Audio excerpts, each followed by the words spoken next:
राम राम मंडळी. कलियुगाचा वारा या युट्यूब चॅनल मध्ये आपलं स्वागत आहे. आपल्याला आजची स्टोरी बघायची. प्रेम करून नवरा केला, लफडं करून जीव गेला. ही गोष्ट बघायची. ही नेमकी कहाणी कुठं घडली, कशी घडली, याच्यासाठी आपल्याला जायचंय सातारा जिल्हा, सातारा तालुका सातारा, गाव आहे शिवधर. शिवधर गावात ही घटना घडली. नेहमीप्रमाणे दिवस उगवतो, दिवस माळवतो. असाच एक दिवस उगवला.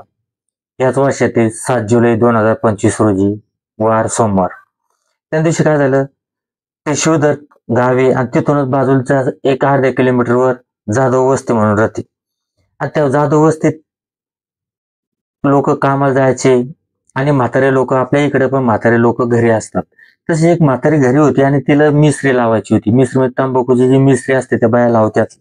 तर ती मिसरी लावायची. त्याला पाहिले त्या एका म्हातारीला, आणि ती म्हातारी शेजारच्या घरी गेली आणि ती घरात जाऊन अशी पूजा पूजा म्हणून ती आवाज द्यावू लागली. तिला काही प्रतिसाद आला नाही. गावड उघड होतं. ते सरळ आत गेल्या. ते नेहमीच असतं कोणाच्या इथं जाणं, उसणं पासणं मागणं, याचे ते नेहमी सारखी घरात गेली. घरात गेली असताना तिनं घर पुढचं दृश्य बघितलं. साधारण दुपारचे 2-2:30 वाजले असत. तर आम्हाला तिनं बघितलं की घरात वेगळं चित्र आणि ती एकदम ते दृश्य बघितल्यानंतर म्हातारी कावरली आणि बावरली. कारण तिला समोर एक पूजा नामक युवा स्त्री 26 वर्षे रक्तात थाळत पडेल दिसली. आणि ते ओरडतच बाहेर आली, कोण मारलं, कोण मारलं, कोण मारलं. ते ऐकून घरात आजूबाजूचे, आता वाडी वस्ती म्हणल्यानंतर त्या शेजारी शेतजमिनीत काम करणारे लोक पळत आले, धावत आले आणि त्यांनी बघितलं. त्यांनी घरात गेले. घरात बघितल्यानंतर त्यांना पूजा ही वय वर्ष 26 हे रक्ताच्या थारोळ्यात पडले, तिचा गळा चिरले आणि ते रक्तात थारोळ्यात पडलेली. नेमकं काय याच्यासाठी तिला घरचे, ती सासू सासरे हे शेतात जाईल होते, त्यांना सांगण्यात आलं आणि नवऱ्याला पण फोन लावून बोलावण्यात आलं आणि पोलीस स्टेशनला रिपोर्ट दिला. पोलीस स्टेशनला सांगितल्यानंतर पोलीसवाले आले, बॉडीचा पंचनामा केला, बॉडी PM ला पाठवली आणि पुढील तपासाला सुरुवात झाली. तपासाला सुरुवात झाल्यानंतर त्याने तपास केला. तपास केल्यानंतर त्या तपासातून काय सिद्ध झाले हे आता बघायचे. आणि नेमकी पूजा काय आहे, पूजा नेमकी कोणाची वैत आहे, याच्यासाठी आपल्याला ही घटना बघायची पहिली. याच्यासाठी आपले शिवधर गाव आहे. ते गाव शिवधर आहे. त्या गावात अशोक लक्ष्मण साबळे हे राहतात. आणि यांना एक मुलगी होती. ती मुलगी मुलगी शिकावी, प्रगती व्हावी असं प्रत्येक आई वडिलांना वाटते. तसंच यांना वाटायचं. गावातल्या शाळा झाल्यानंतर यांनी साताऱ्याला तिला टाकलं. टाकल्यानंतर हिचं जाणं येणं होतं. आणि त्याच गावातला, त्याच वस्तीतला प्रथमेश निवृत्ती जाधव हा पण साताऱ्याला शिक्षण घेत होता. आता येत जाताना येताना बसमध्ये याच्यात त्याच्यात त्यांचं नजर बोलणं, लाडीगोडी असं सुरू झालं. आता यांचं सुरू झालं, यांचं प्रेम प्रकरण चांगलं दुधासारखं उकळे मारू लागलं. मारताना एक दिवस घरी माहीत झालं. घरी माहीत झाल्यानंतर घरच्यांनी विरोध केला. पूजेच्या घरच्यांनी विरोध केला, याच्या घरच्यांनी विरोध केला. नको, आता तुम्हाला माहिती गावातल्या गावात आपलं कधीच कोणाशी पटत नसतं. तसंच यांचं पटत नव्हतं. त्यांनी एकमेकांना विरोध केला. केल्यानंतर तरी पण हे प्रेमी जीव होते, हे ऐकतील तर ते प्रेम कसलंय, कारण हे ऐकणाऱ्याच्या मूडमध्येच नव्हते ना.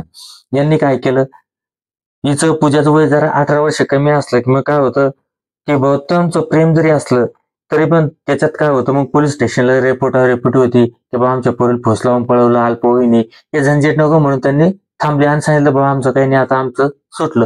तरी ते थांबले. थांबल्यानंतर या दोघांनी काय केलं, ज्यावेळेस पूजाला 18 वर्ष वय कंप्लीट झालं त्यावेळेस प्रथमेश यानं आणि पूजानं एक निर्णय घेतला. निर्णय हा धक्कादायक म्हणा, चांगला म्हणा, कसा म्हणा, या दोघा जणांनी घरून पळून रात्री पोबारा केला आणि पळून गेले आणि लग्न करून आले. लग्न करून आल्यानंतर काय, अशोक साबळेंनी सातारा पोलीस स्टेशनला रिपोर्ट दिला, माझ्या मुलीला फुस लावून पळवलं यांनी, असा म्हणजे आरोपी एकमेकांवर आरोप झाले पोलीस स्टेशन मध्ये. पण पूजाचं वय 18 वर्ष असल्यानंतर कोणाचं काही चाललं नाही, कारण त्यांनी सांगितलं मला हा नवराच करायचा, मी यासोबत खुशी नाही, राजी खुशी नाही आणि मला हाच नवरा पाहिजे.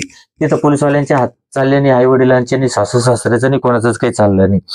असंच करता करता 1 वर्ष व्हायच्या अगोदरच पूजा गर्भवती झाली आणि तिला एक मुलगा झाला. मुलाचं नाव त्याने यश ठेवलं. लाडीगोडी, आता यानं पण शिक्षण सोडलं होतं. घरी आपले वडील पार्जित शेती होती, शेतीत काम करायचं. पुन्हा त्यानं काय केलं, 2-4 गाई म्हशी घेतल्या आणि दूध दूध काढायचं आणि दूध जाऊन साताऱ्यात विकायचं, काही डेअरीला द्यायचं, काही लोकांच्या घरी नेऊन द्यायचं. आता तुम्ही मला सांगा, डेअरीत दिल्यानंतर डेअरीत दुधात पाणी टाकून चालत नाही, पण लोकांच्या घरी दिल्यानंतर आहे ना 2 लिटरला अर्धा लिटर पाणी सहज सापडतं आणि सापडल्यानंतर ते अर्धा लिटरचे पैसे निव्वळ नफा असतो. असं हे याचं आणि हा कष्ट, कारण त्याला आता कळालं की बाबा आपल्याला एक मुलगा झालाय आणि आता मुलगाची जबाबदारी, बायकोची जबाबदारी, प्लस आई वडील, प्लस एक भाऊ पण आपला. आता भाऊ त्याचा सागर हा पुण्याला कामाला राहतो, कारण तो कंपनीत. आता हे घरात काय आहे, चौघ जणांचे 5 जण झाले घरी, एक बारीक मुलगा. आता तो काय करू लागला, प्रथमेश आपल्या शेतीचा घर, शेती आणि आपल्या संसाराचा गाडा तो हाकू लागला. हाकताना येऊ काय करायचा, रात्री दूध नेऊन द्यायचं, पुन्हा सकाळी जायचं. असं करत करत असताना आता कसं, जसं प्रेम असतं, जसं प्रेमात पहिलं आकर्षण असतं ना, जसं तुमचं लग्न होण्याच्या अगोदर जसं आकर्षण असतं, तसं मित्रांनो आकर्षण राहत नाही. कालांतराने ते आकर्षण थोडं थोडं कमी कमी होत जातं. आणि याचाच फायदा, आता ती पोरग पण मोठं झालं, अंगणवाडीत जाऊ लागलं, अंगणवाडीतून बालवाडीत, बालवाडीतून पहिलीत. आता हे पण येणं, आणि यांनी लग्न कधी केलेलं होतं 2017 साली. आता जी घटना घडली 2025. आता ही घटना म्हणजे, आणि त्यांना मुलगा झाला, तो झाला 5-6 वर्षाचा मुलगा झाला, म्हणजे 8 वर्षाचा, म्हणजे 7 वर्षाचा, म्हणजे तो पहिले दुसऱ्याला जायला लागला. आता हे ज्यावेळेस जात होता अगोदरपासून, हे 2-3 वर्षापूर्वी जात होतं, अंगणवाडीच्या पोराला, बालवाडीच्या पोराला आपल्या घरच्या कोणी तरी नेऊन बसवतो गावातल्या शाळेत. तशीच ही काय करायची, पूजा आपल्या पोराला यशला घ्यायची आणि अंगणवाडीपर्यंत नेऊन सोडायची आणि पुन्हा आणायला जायची. आता त्याच्यात तिथं त्याच गावातला एक अक्षय रामचंद्र साबळे हा युवक होता. हा 29 वर्षाचा ठाग्या म्हणजे याच्याजवळ इस्टेट होती, सगळं होतं, पण म्हणजे टुकारला आहे. याचं लग्न काही होईल नव्हतं, 29 वर्षाचं झालं, पण याचं काही लग्न झालेलं नाही. आता हे साबळे हे काय करायचं, आता हे नात्याची बहीणच लागते, कारण गावात तुम्हाला माहिती कुटुंब एक असतं, साबळे हे एकच असतात. पण हे काही काही नालायकांना कळत नाही, काही नवासनाकांना हे पण कळत नाही. आता हे बघा, हे काय करू लागलं, त्या पूजा बोलू लागलं, बोलताना हसू लागलं, हसताना हे होताना. आता एक गोष्ट ते, आणि त्यांच्या ज्याच्यातून नजरावर नजर झाली, आणि हा आपला प्रथमेश वर जबाबदारी असल्यामुळं याचं संसारातून, म्हणजे याचं रात्रीच्या कार्यक्रमात, बेडवरचा, गोदडीतला सगळ्या धिंगाण्यावर याचं लक्ष विचलित झालं आणि इथं त्याच्यात अक्षय रामचंद्र साबळेनं उडी मारल्यानंतर काय, हे पहिलं नागाटीसाठी तासूनच होतं. आता याला कुठं काही भेटत नसते, हे पहिलंच ते रागात, मग हे झगाट जमल्यानंतर हे जरी सून जाधव घराण्याची झाली, तरी तिचं आई वडील हे साबळे कुटुंबातले होते, आणि हा पण अक्षय पण साबळेच होता. म्हणजे नात्यात कोण झाले मित्रांनो, बहीण भाऊ. विचार करा. आता यांच्यात हे स्टोरी बघा, हे आपल्यात होत नाही, हे आपल्या धर्मात नाही, हे फक्त मुस्लिम बांधवात होतं. त्यांच्यात आडनाव एक जरी असलं तरी लग्न होते, आपल्यात आडनाव एकात होत नाही, कारण की ते आपले भाऊबंद असते. आता यांचं अनैतिक संबंधाला असं कोणतंच बंधन नाही, जातीचं नाही, धर्माचं नाही, काय याच बंधन नसतं. लहान मोठं, काळं बेंद्र, उंद्र, पांगळं, लंगडं, खोळं, मळकं, चळकं काहीच नसतं. याच्यात काय शेतच चालतं, फक्त याला हत्यार पाहिजे, त्याला हे पाहिजेत, बस कार्यक्रम थाकला यांचा कार्यक्रम कसा, याच्याजवळ केळे, याच्याजवळ बिळे, बस विषय संपला. यांच्यात यांना काही घेणं देणं नाही, कोण आहे काय काहीच घेणं देणं नसतं. तसं यांचा कार्यक्रम जमल्यानंतर ते काय झालं, अक्षयच्या घरी माहीत झालं, आणि अक्षयच्या घरच्यांनी सांगितलं, अरे तुझी नाते बहिणी, पण मला लग्न करायचं. आता तुम्ही विचार करा मित्रांनो, त्याच्या घरचे करतील का, त्याने ते जाधव घराण्यात दिली, आपलीच याच्यातली भावकीतली, ते सोबत तुझं लग्न नाही होऊ शकत. त्याने घरच्यांनी त्याला जरा वजारून म्हणजे त्यांच्या शब्दात त्यांनी कसं वजारलं, कसं आंधरलं, त्याचं त्यांना माहिती, म्हणजे मारलं का कोंबळला होतं ते त्यांना माहिती. त्यांना सांगितलं, तुझ्या घरी जेसीबी मालक आहे, त्याच्यानंतर टिप्पर आहे, त्याच्यावर तू काम कर, लक्ष दे, तुझं कुठं चांगली मुलगी बघू, तिच्यापेक्षा चांगली बघून तुझं लग्न लावून देऊ. आता त्यानं काय केलं, ठीक आहे म्हणजे ओके. आणि हे बाहेर गावाला, मग जेसीबी गावात काम नसतं, बाहेर गावाला, पण हा याच्या मनातून काही केलं पूजा जायला तयार नाही. आणि मग एक दिवस उगवला, 7 जुलै 2025, वार सोमवार, 10-11चा टाइम असेल. यानं बघितलं की हिचा नवरा वावरात गेला कामाला, याची सासरा वावरात जायले, सासू ही आनंदीबाई ह्या पण वावरात जाताना त्याला दिसल्यानंतर यानं काय केलं, गुपचूप घरात आला. आणि घरात तिथं येत असताना वाडी वस्तूवर घर जरा दूर असतात, जरा कोण नसतं बाहेर, मात्र एवढे राहतात, पण एवढं कोण दिसलं नाही. आत गेल्यानंतर लय दिवसानंतर 2 प्रेमी जीव भेटले, एकमेकाला भिडले, बिना कपड्याचे भिडले, फार धिंगाणा घातला, फार बांगड्या मोडल्या. कुकू म्हणजे कुकू तर राहिलंच नाही आता. आताच्या पोरी कुकू लावत नाही. आता टिकली असते. टिकली तर टिकली, नाही तर लगेच हुकली. असा कार्यक्रम. फार ती टिकली पण कुठं कोणीकडच्या कोणीकडे इंस कटून गेली. एका काय हातात बांगड्या असेल, 1-2-3 बांगड्या त्या पण फुटून गेल्या. कपडे अस्तव्यस्त झाले. दोन अतृप्त आत्मे एकमेकाला भिडले, एकमेकाला चिटकले. त्यांचा रंगारंग कार्यक्रम झाला आणि तिथं जे निवायचं ते झालं. मग त्यानं काय केलं, त्यानं सांगितलं, अक्षय तिला म्हणू लागला, पूजा म्हणे मी तुझ्याशिवाय राहू शकत नाही, कारण मी आता तुझ्यापासून 1-2-3 महिने बाजूला राहण्याचा प्रयत्न केला तर मला असं रात्री झोप येत नाही, डचकून चेव येतो, असं होतं तसं होतं, मी तुझ्याशिवाय जगू शकत नाही, तुझ्याशिवाय ये नाही, तू माझ्यासोबत लग्न कर. आता पूजाला माहित होतं लग्न केल्यानंतर आपल्या बापाची इज्जत जाणार, आपल्या नवऱ्याची इज्जत जाणार, सगळं जाणार, आपल्या पोराचा धिंगाणा होणार. तिने समजून सांगितलं, म्हणे बा तू पण साबळे, मी पण साबळेची लेकबाळी, मी जाधवची जरी सून असली तरी मी लेकबाळी साबळेची. साबळे म्हणजे तू नात्यानं भाऊ लागतो. आता हिला तेव्हा नाही कळालं, लपड करताना हिला कळालं नाही. हिला कळालं कधी, नंतर जेव्हा झालंय सगळं तेव्हा. आता हे लग्नापर्यंत प्रकरण गेल्यानंतर हिला कळालं की बाबा आता ते वेगळंच झाले. मग तिनं त्या सांगायला, आता हे पहिलेच वाचणार, याला तिच्या शरीराचा वासाचा, तिच्या गंधाचा, तिच्या फिटनेसचा, तिच्या शरीराचा, तिच्या सगळ्याच गोष्टीचा याला चटक लागली. कारण तुम्ही बघताय, आता अक्षय रामचंद्र साबळेचा पण आपण व्हिडिओचा तिथं फोटो देण्याचा प्रयत्न करू आणि हिचा पण फोटो देण्याचा प्रयत्न करू आणि असा क्लिअर म्हणजे ते पूर्ण फोटो लावण्याचा प्रयत्न करू. ते तुम्ही बघून घ्या.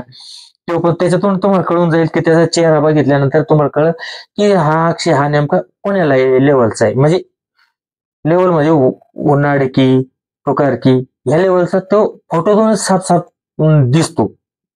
आता ह्यो काय, याला फक्त याला गरज काय होती, फक्त खाज मिटवायची. आता याला गरज काय पडली, याला तिच्या गंधाची गरज पडली. एक लक्षात ठेवा मित्रांनो, कोणत्याही पुरुषाचा किंवा कोणत्याही स्त्रीचा हा वेगळा गंध असतो.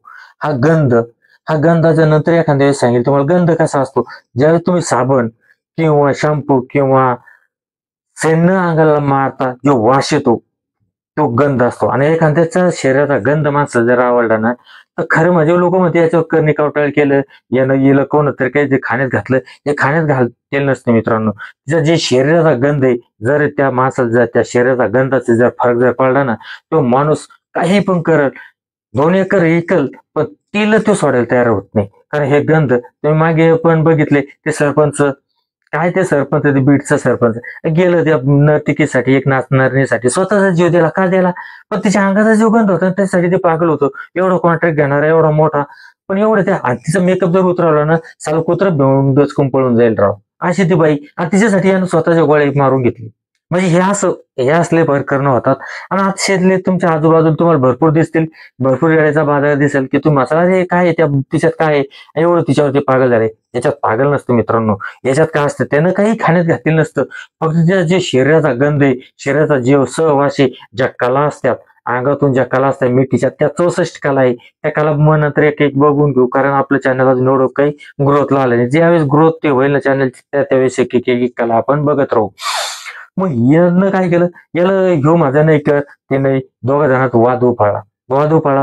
पूजानं ठाम तिचा निर्णय, शेवटचा निर्णय सांगितला, तुला फक्त मी तुझी राहील, पण शेवटपर्यंत तू असाच भेटत राहा, मी तुझ्यासोबत लग्न करू शकत नाही. हे त्यानं ऐकल्या, अक्षयने हे ऐकल्याबरोबर त्याला असं वाटलं माझ्या कानात कोणतरी शिस्स ओतल्यासारखं त्याच्या. आणि त्यानं काय केलं, ते वायरचं कटर असतं कट करायचं, त्याचं जेसीबीचं वगैरे काही होतं, तर ते कटर त्याच्या खिशात होतं. त्यानं सरदेशी कटर काही क्षणाच्या आत कटर बाहेर काढलं आणि कटरनं तिच्या गळ्यावर वार केला. मित्रांनो, किंकाळी फुटण्याच्या आत ती गतप्राण होऊन खाली पडली, रक्ताच्या थव्यात कोसळली. ज्यावेळेस रक्ताच्या थव्यात कोसळली, ज्यावेळेस रक्त पाहिलं त्यावेळेस तो अक्षय भानावर आला आणि त्यानं विचार केला, अरे आपल्या हातातून काय घडलं. आता हे सनकी रागाचं, याचा दिमाग ताबडतोब 7व्या आसमानावर राग गेला. पण हातातून जे झालं ते वापस येऊ न शकणार होतं. त्यानं पुन्हा कटर ते टाकलं आणि तिथून काढता पाय घेतला आणि सीधा निरामार्गी तो पुण्याला पळून गेला. पुण्यात पळून गेला, मोबाईल शोधात केला आणि पळून गेला की बा आता आपण पकडले गेलो नाही पाहिजे असं म्हणून तो पुण्यात निघून गेला. आणि त्यावेळेस ती म्हातारी आलीच. त्या म्हातारी पाहिल्यानंतर काय, पोलीसवाले आल्यानंतर पोलीसवाल्याने तिचा बघितला पूजाचा मोबाईल. आता याचे फोन सुरूच होते ना. मग यांनी त्याचा सिव्हिलियन्स वर टाकला आणि यानं पुण्यात गेल्यानंतर पे करण्यासाठी पैसे तर खिशात लागेल ना, खिशात कॅश किती काय असणार, एकदम बँकेत जायचं काम नाही पडलं, फोन पे पैसे म्हणून त्यानं ओपन केला. जसं ओपन केला तसं यांना लोकेशन त्याचं ट्रॅक झालं. ट्रॅक झाल्यानंतर यांनी पुणे पोलीसवाल्यांच्या सोबत संपर्क साधून ताबडतोब याला स्वारगेट परिसरातून याला अवघ्या मित्रांनो 8 घंट्याच्या आत, 8 तासाच्या आत सातारा पोलीस स्टेशननं त्याला पकडलं. पकडल्यानंतर त्याला घरी आणलं. आता तुम्ही विचार करा, हे 29 वर्षाचे, आता याला कमीत कमी फाशी होतच नाही. आपल्या भारतात फाशी होत नाही, फक्त होती ते जन्मठेप. पहिलं जन्मठेप ही 14 वर्षाची होती. आता मोदी आणि अमित शहाजीनं ते वाढवून 20 वर्षाची जन्मठेप केली. पहिलं रात्रीचा 1 दिवस धरला जायचा आणि दिवसाचा 1 दिवस धरला जायचा, म्हणजे डबल 7 वर्षात जन्मठेप संपायची. आता 20 वर्षात 24 घंट्याचा 1 दिवस धरला जातो. पहिला 12 घंट्याचा 1 दिवस धरला जायचा, आता 24 घंट्याचा 1 दिवस धरला जातो. विचार करा, हे 29 आहे. 29 प्लस 20 किती झाले मित्रांनो? 49 वर्षानंतर याचा हत्यार काम करेल का? याला वेळ कुठे भेटेल का? विचार करा. काय रे, नुसतं 5 मिनिटाच्या खेळासाठी आणि 2 इंचाच्या बिळासाठी काय लोक करतील आणि काय काय करतील याची काही गॅरंटी राहिली नाही. त्याच्यामुळे मित्रांनो मी सांगतो, लफडे करण्याच्या अगोदर आपलं युट्यूब चॅनल कलियुगाचा वार आहे मित्रांनो, हे व्यवस्थित पहा आणि व्यवस्थित ऐका. आणि एक जर सुधारला, जसे आपणही सुधारतो तसे दुसरेही सुधारू. आणि हे लफडे तुम्ही बंद करा. आणि जर आपलं चॅनल आवडल्यास आपल्या चॅनल लाईक करा, सबस्क्राईब करा, व्हिडिओ लाईक करा, चॅनलला सबस्क्राईब करा आणि कॉमेंट जरूर कळवा मित्रांनो, व्हिडिओ कसा वाटला, आपल्याला जमतंय का बोलणं किंवा नाही. जय हिंद, जय महाराष्ट्र, जय भारत.